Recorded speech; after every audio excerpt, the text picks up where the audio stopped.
Hi there. Today we'll look at ImageNet classification with deep convolutional neural networks by Alex Krizhevsky, Ilya Sutskever, and Jeffrey E. Hinton. So this paper is another one in the installment of our historical paper overview, where we go through kind of old papers that were or weren't very impactful and see what people knew at the time already, how this developed, and so on. Of course, this paper here, also known as AlexNet, was the one that started the deep learning revolution, so to say, or at least contributed in large part to it. It was the first paper that showed that you could train these very deep neural networks, and very deep in here is a relative term, but the first one that showed that you could actually use CUDA GPUs to train those large networks efficiently, and it won the ImageNet competition that year, and it did so by a very, very large margin. So kind of shook the world because previously computer vision was still doing like hand-engineered features and then using some kind of classifiers on top of those. This paper basically changed everything. So we'll go through the paper and we'll see what was already known, and especially I always enjoy with these papers, how did the choices that people make back then, how did they pull through to today? Sort of what arbitrary choices that Alex Krizhevsky made right here are we still doing today, and what have we learned since then? So the paper is written relatively straightforward, I have to say. It's a good read if you want to read it, and, straightforward, and sort of gives you a little bit of an intuition of how much work must have gone into this, which is, I guess, a lot. And so they start off by saying that current approaches to object recognition make essential use of machine learning methods. This was also new, right? Object recognition wasn't always learned. Object recognizers, you could even do it in different way, like matching templates and so on. Machine learning was still one of the methods used, and of course today it's the method used. To improve their performance, we can collect larger data sets, learn more powerful models, and use better techniques for preventing overfitting. Until recently, datasets of labeled images were relatively small, on the orders of tens of thousands of images. Okay, so this especially at NORB, or here the CFAR10 or CFAR100, these are relatively small datasets with relatively small images as well. Like CFAR10 is 32 by 32 pixels. So they're saying that, okay, in these small data sets, you can solve it with classical computer vision models, but if you have larger data sets, and especially more realistic data sets, like bigger resolution and so on, you need bigger models. So they say, but objects in realistic settings exhibit considerable variability. To learn to recognize them, it is necessary to use much larger training sets. Okay, so they say that this ImageNet dataset is one of those larger datasets, consists of 15 million labeled high-resolution images in over 22,000 categories. And people keep forgetting this, and I am included in that group of people, that the ImageNet dataset is actually much larger than we know, when we talk of ImageNet. When we speak of ImageNet, we think of the ImageNet that has 1,000 classes and about 1 or 1.5 million images. However, that's only a subset of the much, much larger ImageNet dataset in many, many more categories. It's just that the ImageNet competitions were performed on this subset because I guess people thought, well, 1,000 classes and 1 million images is already plenty, so we'll do that. So that's, I guess, how that came to be. So their argument is right here. To learn about thousands of objects from millions of images, we need a model with a large learning capacity.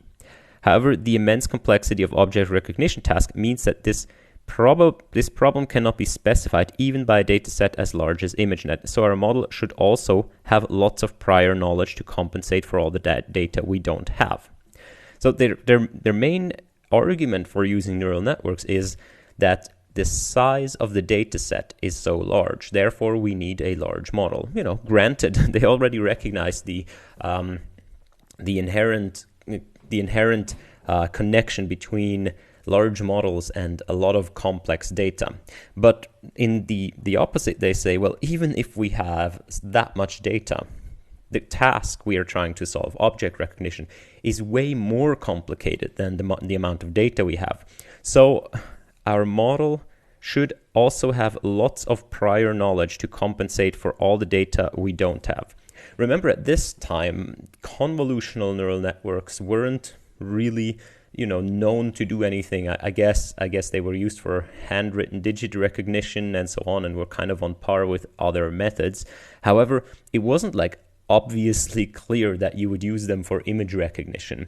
So here they have to make like a argument to convince people that, okay, we can use neural networks for these tasks because they have such a high capacity.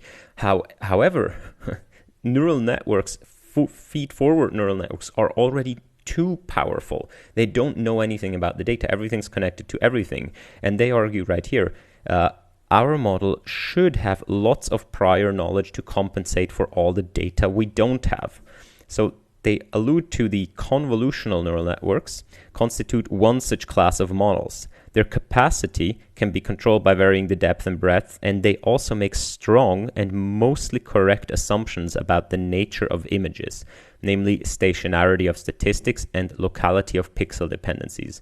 So their argument here is that the convolutional operation is such a strong prior that is mostly consistent with what we know about images, that they are very well suited to computer vision. Again, something that was not abundantly clear at the time as it is right now. It's interesting to see how they get to this point where they say we need lots of capacity, but we also need a model with lots of prior knowledge. And of course, CNNs fit that very well. So they go into the problems of CNN. Despite the attractive qualities and despite the relative efficiency of their local architecture, they are prohibitively expensive to apply in large-scale, high-resolution images. Luckily, current GPUs paired with a highly optimized implementation of 2D convolution are powerful enough to facilitate the training of interestingly large CNNs, and recent datasets such as ImageNet contain enough labeled example to train such model without severe overfitting. Again, so overfitting was also still like very much at the forefront of people's minds back then. Right now, we don't really care about overfitting that much anymore. Basically, we figured out that if we just build large enough models, we don't overfit, which is strange in itself, like this double descent phenomenon and so on. But overfitting was still a very much at the forefront of people's minds, and they do a lot of things here to prevent overfitting, which gives them kind of a boost in the test accuracy, which might actually not have been the overfitting that they're combating. So they do, for example, data augmentation already in this paper, and they always allude to, this is to prevent overfitting. However, we know nowadays that it might not be the overfitting that's combated in the by data augmentation. It might actually be have something to do with like regularizing your function, making it more smooth, and so on. So you just see how coming from a classical machine learning perspective, overfitting was like the number one or one of the number one problems in classical machine learning, in SVMs and things like this. So it's safe to say that they thought if we built these large models, we're going to have a huge overfitting problem. And yeah, so that's why this pulls through right here. Also, one of the main contributions of this paper is to combine this CNN training with GPUs. Also, not very non-clear at the time. Like, it was known that you could do computation on GPUs, but the fact that these are, very capable for training the CNNs or generally neural networks wasn't something that was, known at the time. So this paper basically showed that if you use a GPU, you can get that much faster And that makes it possible to train these big neural networks. Again, right here, the size of our network made overfitting a significant problem, even with 1.2 million labeled training examples. So we use several effective techniques for preventing overfitting, and we'll look at those. And the end, they say, the network's size is limited mainly by the amount of memory available on current GPUs and by the amount of training time that we're willing to tolerate. Our network takes between 5 and 6 days to train on 2 GTX 580 GPUs. All of our experiments suggest that our results can be improved by simply waiting for faster GPUs and bigger data sets to become available. And I mean, that proved to be absolutely true. We don't necessarily have bigger data sets right now, though we do, but certainly with faster GPUs and bigger GPUs, these networks became better simply by increasing their depth. And as you know, then ResNets came along, increasing the depth by an order of magnitude, and that gave another boost to computer vision. All right, so they talk about the ImageNet dataset here, and the main point in the ImageNet dataset right here is the fact that the images are plenty. So there are over 1 million training images in this subset with 1,000 classes, which was, a very big. That was on, like, CIFAR 10 had 10 classes, CIFAR 100 had 100 classes. That was already a lot. 1,000 classes, that is unheard of before this data set. I guess not unheard of, but and 1 million training images. Completely crazy. And also, not only was it a lot of images, resolution was really big. So in the order of 256 by 256, whereas previous methods all were like 32 by 32. So definitely challenging data set. Even today, it's a challenging data set. All right, so the architecture. And there's this famous graphic right here of the AlexNet architecture. So briefly, they describe these convolutional layers right here. As you can see, there's max pooling already here. They have dense layers at the end. They do generally increase the number of feature maps right here while decreasing the resolution with max pooling. So all of this has sort of, kept until today. I guess they also took it from earlier work on convolutional neural networks that generally found this to be a good idea. And the important part here that is kind of special to AlexNet is you can see there are these 2 different pipelines. And, Alex, for cutting off this part right here, I mean, you just know, like, there's 8 pages. We have 3 lines too much. How can we fit the 3 lines? We've already cropped everything. Let's just cut off the top half here. It's essentially the same as the bottom.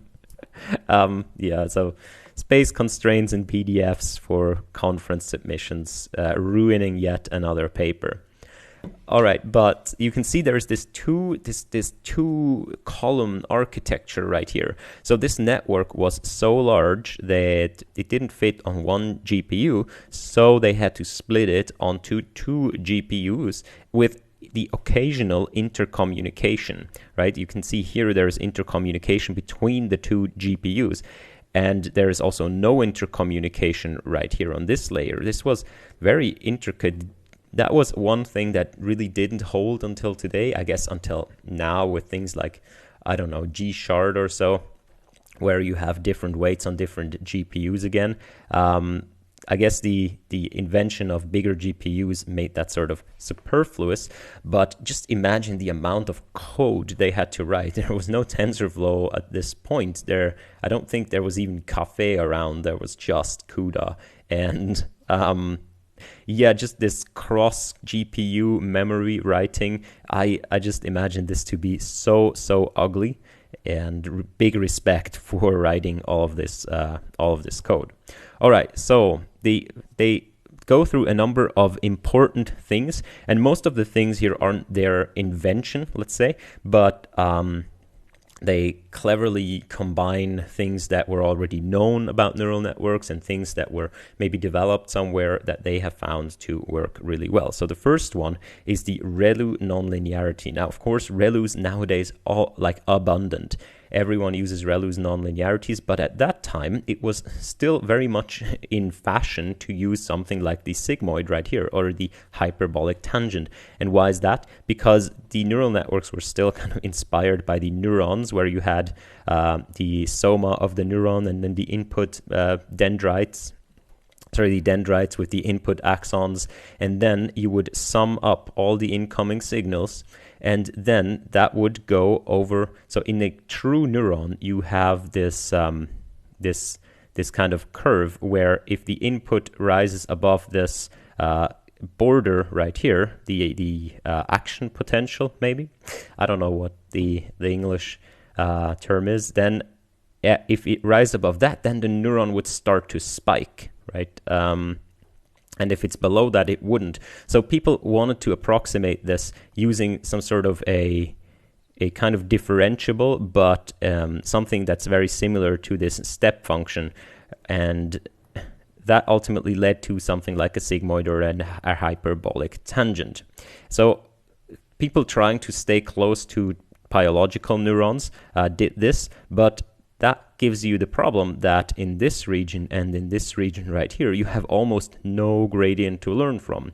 So you can see that they argue that in terms of training time with gradient descent, these saturating nonlinearities, so the hyperbolic tangent and the sigmoid, are much slower than the non-saturating nonlinearity, this one. Following Nair and Hinton, we refer to neurons with this nonlinearity as rectified linear units. So taken from this this other paper, they say, okay, we use these ReLUs, these rectified linear units, which are not exactly like real biological neurons, but they train much faster, right? And of course, ReLUs are used until this day. So you can see right here that this is on a CFAR10, and they measure the time to reach 25% of the training error. And this here is with the ReLUs, and this here is with the hyperbolic tangent. And it takes much longer to reach the hyperbolic tangent, especially it takes 6 times faster with the ReLUs. And they say that's one of the main components that allows them to learn this fast, to even experiment with these big networks, because their entire training time is 6 days, right?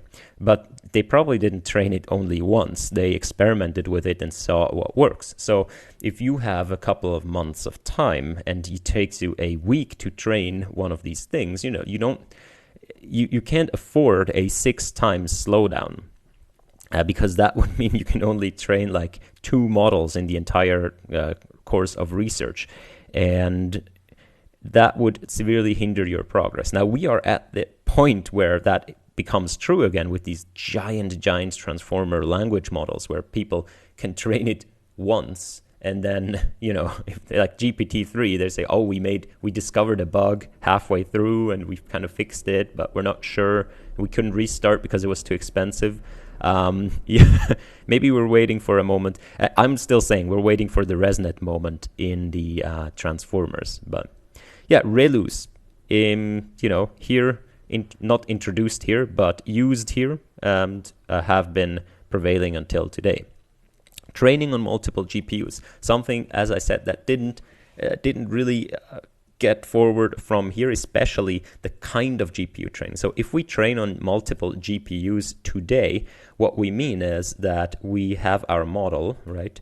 And then we distribute that to multiple GPUs like this. And then we take a mini batch from the training data and we simply split it up, let each GPU do its thing on its subset of the mini batch, and then at the end, kind of calculate the loss and then backpropagate the gradients and synchronize the gradients between that. So we have one model that is on both GPUs. Here they distribute a model to 2 GPUs. And I'm also thinking that with frameworks like G-Shard, this could potentially have a revival. right here, this kind of distributing your models, especially within the same layer across many GPUs, and then having cross communication only at some points. So their argument is this only has 3 gigabytes of memory, which limits the maximum size of networks can be trained on it. Turns out that 1.2 million training examples are enough to train networks which are too big to fit on one GPU. Therefore, we spread the net across 2 GPUs. Current GPUs are particularly well suited to cross-GPU parallelization, as they're able to read from and write to one another's memory directly without going through the host machine. Okay, so this means that here they say the parallelization scheme that we employ essentially puts half the kernels or neurons on each GPU with one additional trick. The GPUs communicate only in certain layers. That means that, for example, the kernels of layer 3 take input from all kernel maps in layer 2. However, the kernels in layer 4 take input only from the kernel maps in layer 3, which reside on the same GPU. So very, very interesting choice right here. And they justify this here, or they say the results. This scheme reduces our top 5 error rates by 1.7 and 1.2% respectively, as compared with a net with half as many kernels in each computational layer, in each convolutional layer on one GPU. The 2 GPU net takes slightly less time to train than the 1 GPU net. So first of all, I have to say big respect right here. Like I can imagine they did this, with the ReLUs and stuff, and they were already better than previous, because so just to go to the results, they beat the error rates of previous models by a ginormous amount. So this is what they knew right here. This is on the 2010 ImageNet split. So the previous best ones were at around 28-25%, and here their best one is at 17% top 5 error rate. I'm going to imagine that they trained it first and were already better than the 25%. And I guess lots of people would just call it a day, would be like, oh, cool, we have this entirely new method. Not only did we show that we can train it, we actually showed that it's better, and bada boom, I have 0.1% better error rate. And everything else can be a separate paper. No, they stuck with it and they pushed it. Each of these things right here, they say, oh, this reduces the error rate by 1%. This reduces the error rate by 2%. And, really they went about it. How far can we push this with everything? I mean, just imagine you come and you train a network. I'm pretty sure they first trained on 1 GPU, right? And then they thought, maybe we can train an even bigger network by using 2 GPUs. And then they realized, well, it's going to take a crap ton amount of dumb code to cross-synchronize and keep them in lockstep and blah, blah, blah. It's not even easy to write multi-GPU code today with all the frameworks. Just imagine that. And for them to, having already observed that their network does better than everything that was previously, to sit down and do the cross GPU thing, experiment with, okay, when do we cross communicate and whatnot. That is very, very respectable right here. So maybe a lesson to be learned, or just the mentality of the people. Maybe they just had more time. They were like, okay, it's still 2 months out, this competition deadline. I don't know, but This is not something that I see today very often. This kind of persistence and additional pushing and reporting of what works in these kinds of things. I mean, some papers do it, but most papers do it because only with all the tricks they can get that 0.1% improvement. And this one already had the improvement and did it anyway. Okay, but multi-GPU training didn't really, it's like splitting the models across GPUs, didn't really stick around, mainly because I guess the GPUs got larger in memory pretty quickly, so it wasn't that necessary. But also, I guess, because the frameworks were just too clunky, and now maybe with G-Shard this is coming back, so worth another shot, I guess. Next one, local response normalization. This also didn't really stick around. It got kind of dumped in favor of things like batch normalization, but with the resurfacing of things like layer normalization, it comes back to this thing here again a little bit. So what they say is that what they want to do is they want to kind of normalize the response of these ReLUs. So what they do is each response, which is this alpha or this A here, is normalized by the following quantity, and it's all the responses of the other neurons around them or of the other kernels around them, and you can see the sum is over this weird quantity right here. So what does it mean? If they have a bunch of convolutional filters, and these are the activations, so these are the feature maps after the convolution, and so if I have like 10 convolutional filters in my layer, this is going to be the output. The way they normalize is they normalize each each output channel by averaging, dividing by the average response of the channels around them, right? So let's maybe say the 5 channels, so 2 channels in front of them and 2 channels behind them. This is going to be, they take the average across this one. And then for another channel right here, for this one, you would take the average of the 5 around that. This isn't really something that stuck around, I guess mainly because of the really dynamic situation right here. What people do today is they have things like layer normalization that simply averages across all of the channels, or they have group normalization that predefines these groups. Like there's 2 groups, and we only normalize within this group and within this group, so always the same. This kind of dynamic normalization across neighboring filters, as I said, didn't really stick around. Not really sure why, but I guess it was just easier to implement it otherwise, or it just worked better. Again, here they say this it was motivated well, right? This scheme bears some resemblance to the local contrast normalization scheme of that, but ours would be more correctly termed brightness normalization, since we do not subtract the mean activity. And they make it connection to biological neurons. Where is it? This sort of response normalization implements a form of lateral inhibition inspired by the type found in real neurons, creating competition for big activities amongst neuron outputs computed using different kernels. Okay, so kind of inspired by real neurons, but also kind of inspired by other people doing also some kind of normalization. So people already knew that normalization was helpful at some times, and this is what they employed right here. Again, reducing the top error rates by 1.4 and 1.2% respectively. So not a big improvement, but still an improvement. The last thing, overlapping pooling, again, a thing that didn't really stick around that much, where they say, okay, instead of having a pooling layer, so if this is your image, and instead of pooling 2 by 2 in the stride of 2, like we do today, and pool it down to a smaller image, what we can do instead is we can pool with overlapping windows. So in that case, they pool with a 3 by 3 window, but they do always do stride of 2. So they have like these overlaps right here, resulting in the same size, but then each pixel right here has some sort of overlapping information from the pixels around it. Again, they say it reduces the top 1 and top 5 error rates by 0.4% and 0.3%.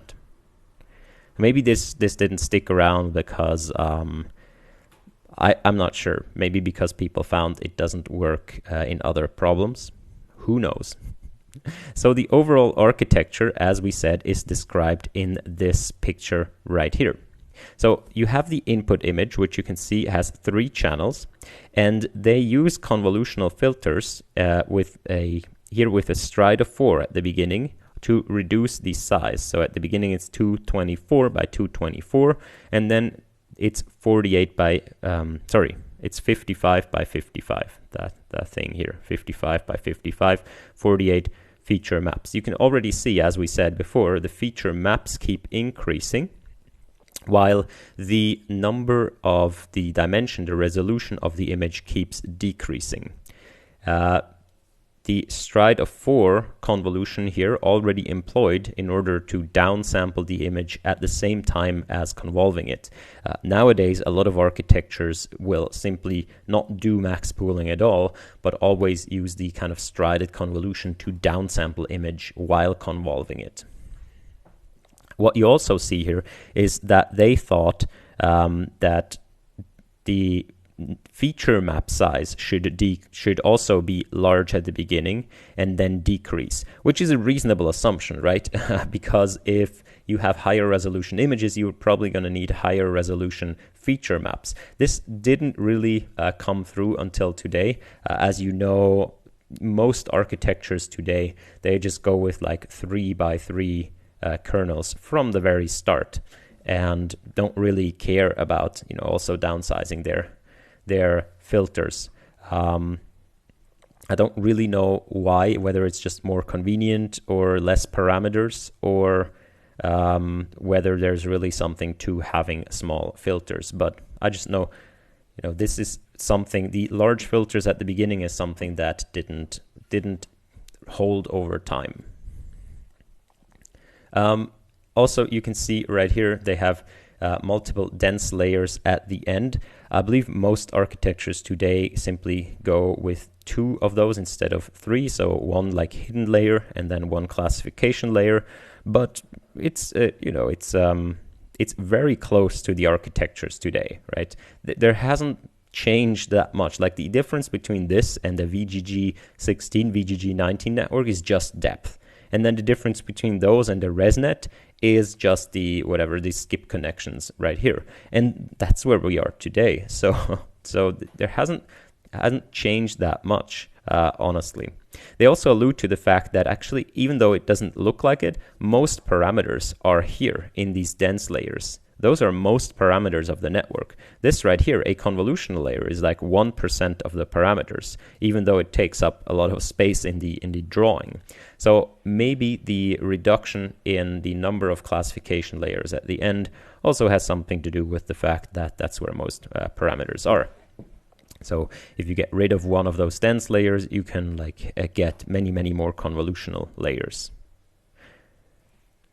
All right, so the last part here is on reducing overfitting. Again, they didn't really investigate whether or not really their network was overfitting, like really establishing the overfitting. It was, I think maybe they did, and maybe it was actually overfitting. But we don't care about overfitting too much anymore. Maybe because we already use these augmentations naturally, but also because we built these deep models. So we somehow have an idea that they generalize naturally. I'm not sure whether they actually were only worried about it that much because of the history of machine learning, or whether they actually did see that everything was overfitting constantly. Okay, they say our neural network architecture has 60 million parameters. Although the 1,000 classes make each training example impose 10 bits of constraints on the mapping from image to label, this turns out to be insufficient to learn many parameters without considerable overfitting. Below, we describe 2 primary ways in which we combat overfitting. Again, no one today makes this argument anymore. We have this many parameters and there are that many images, right? We have 60 million parameters. We have 1.2 million images, 1,000 classes. How many parameters per sample is that, and so on? How many bits of constraint? We don't care about that anymore. We're fine with having like 1 billion times more parameters than training samples. We don't worry about it anymore. So the first thing they do is data augmentation. Already, this was already known. Again, like lots of these things here were already known, but the combination is just so cool in this paper. So first of all, again, they say the transformed images are generated in Python code on the CPU, while the GPU is training on the previous batch of images. So these data augmentation schemes are in effect computationally free. Again, this code must have been ugly. The first form of data augmentation consists of generating image translations and horizontal reflections. We do this by extracting random 224 by 224 patches and their horizontal reflections from the 256 by 256 images. Okay, so this was already, these are the most valuable data augmentations that still we have today. Random horizontal flipping is still used in every pipeline of computer vision, except if you want to read text, I guess. And random cropping is still the most powerful data augmentation technique for images today. And it's crazy that this was already discovered, and I don't know whether they say right here how much this particular thing improves. I don't think they have a stat on how much this improves. They just say how much this next thing improves. But I'm going to guess this was one of the vital things for pushing the performance, because now we know cropping is very important. I guess they thought that they would, translation was the important part. And so they focused on generating image translations. And to generate an image translation from a single image, naturally you have to crop it. However, we now focus much more on the fact that we crop it and kind of have different sub-images of the same image, especially in self-supervised learning and things like this. We know that cropping is like the power horse of these methods. So the fact that they extract random patches right here means that their network only operates on these sub-patches, and then they compensate by, at test time, the network makes a prediction by extracting 5 patches, the 4 corner patches and the center patch, as well as their horizontal reflections, and averaging the prediction made by the network's softmax layer on the 10 patches. I also believe that people don't do this too much nowadays. They most of the time they simply rescale the test images or something like this, or fine-tune at the end on the kind of scale training images. There are various techniques for doing this, but random cropping and horizontal flipping already employed right here. Also, color jittering, a form of color jittering, a very special form. Altering the intensities of RGB channels in training images. Specifically, we perform PCA on the set of RGB pixel values throughout the ImageNet training set.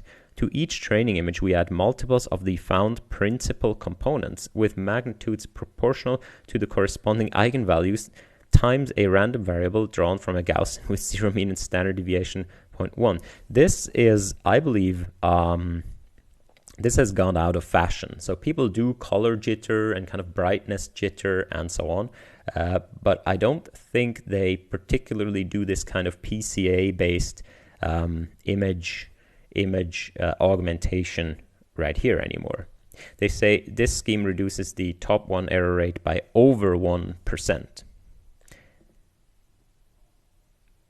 I wonder why this isn't working. Maybe because you need these stats over the entire data set, and the other things may be working equivalently well, but you can simply apply them without knowing kind of your principal components.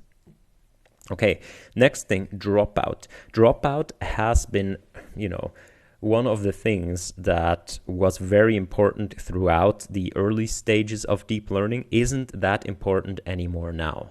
Dropout, some people still use it, but most people, I think, don't use dropout anymore. And it's very interesting to see, but it definitely was a technique that was used a lot during, from AlexNet to basically now, the last very few years.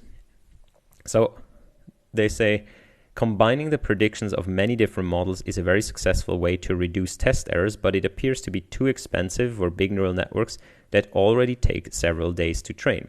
There is, however, a very efficient version of model combination that only costs about a factor of 2 during training. So there's this technique called dropout, and they explain it to set to 0 the output of each hidden neuron with probability 0.5. Again, people didn't know about dropout as they do now, but they introduced this right here, and they say it reduces their, not sure, they also don't say how much this reduces the training error, but they say we use dropout in the first 2 fully connected layers. Without dropout, our network exhibits substantial overfitting. Dropout roughly doubles the number of iterations required to converge. So, okay, so they did actually make sure, or they did find the actual evidence of overfitting and saw that dropout reduces that. And I wonder why this doesn't happen nowadays. Maybe because we have less of these fully connected layers, but I can't really imagine. Maybe because we do more augmentation. I don't know, or maybe dropout is still used and I just don't know it and don't see it. Yeah, so here they use momentum to train this, and they do some qualitative analysis. They do some qualitative analysis. So first of all, they say, okay, they shatter all of the previous approaches, especially also then they build kind of ensemble methods, and they pre-train. They already do transfer learning. They already pre-train on ImageNet 2011 and fine-tune then on the ImageNet 2012, right here, the ImageNet 2011, and then fine-tuning on the ImageNet 2012 to reduce that error even further, like pulling all the tricks. All of these things are around still. Very cool. And then they look into what their network learned. So they find that there are a number of these kind of filters. You see these 11 by 11 filters in the first layer where they show, okay, this really, and this was kind of already known, that these neural networks extract filters like this, like color gradients or edge detectors in various forms and directions. And cool to see that this one also does so. This one here is also a very cool investigation where they look at examples, and the red bar, the red one, is always the correct label, and the bars are basically what their model says are the top 5 things. And it's cool to look at. So for example, here you have mite as the top one, but then also black widow, cockroach, tick, and starfish. But the top labels are usually also very, very good labels. You can see here grill, and it assigns convertible, which, you know, by all means is correct. It's just not the class that the annotators assigned to this particular image, as well as here Dalmatian was the highest prediction of the network, where the label was actually cherry. And you know, this is quite debatable, right? So you can see that a lot of the mistakes the network does are forgivable, let's say. And you can see that for when the network doesn't do mistakes, not only the top label is good, but a lot of the top 5 labels are also very, very adequate. Lastly, they look at a given training set image, which these are the training set images right here, and they look at the last layer's feature vector and the 5 nearest, or the nearest neighbors in Euclidean space of the entire training data set. And here's what you come up with. So you can see for the elephant, the nearest neighbors are all other elephants. And regard that they are in different poses, right? They don't always look the same way, these elephants. Also, these dogs right here. So it's pretty cool to see that the network actually learns some invariances across the class and puts images with the same label into the same area in the embedding space. Yeah, so that's their paper. They already allude to the fact that depth is very important. It is notable that our network's performance degrades if a single convolutional layer is removed. For example, removing any of the middle layers results in a loss of about 2% for the top 1 performance of the network. So the depth really is important for achieving our results. And as you know, this spurred an area of trying to build deeper and deeper networks until ResNets came along and built ultra-deep networks. They also say we did not use any unsupervised pre-training, even though we expect that it will help, especially if we obtain enough computational power to significantly increase the size of the network without obtaining a corresponding increase of the amount of labeled data. Thus far, our results have improved as we have made our network larger and trained it longer, but we still have many orders of magnitude to go in order to match the inferotemporal pathway of the human visual system. Ultimately, we would like to use very large and deep convolutional nets on video sequences where the temporal structure provides very helpful information that is missing or far less obvious in static images.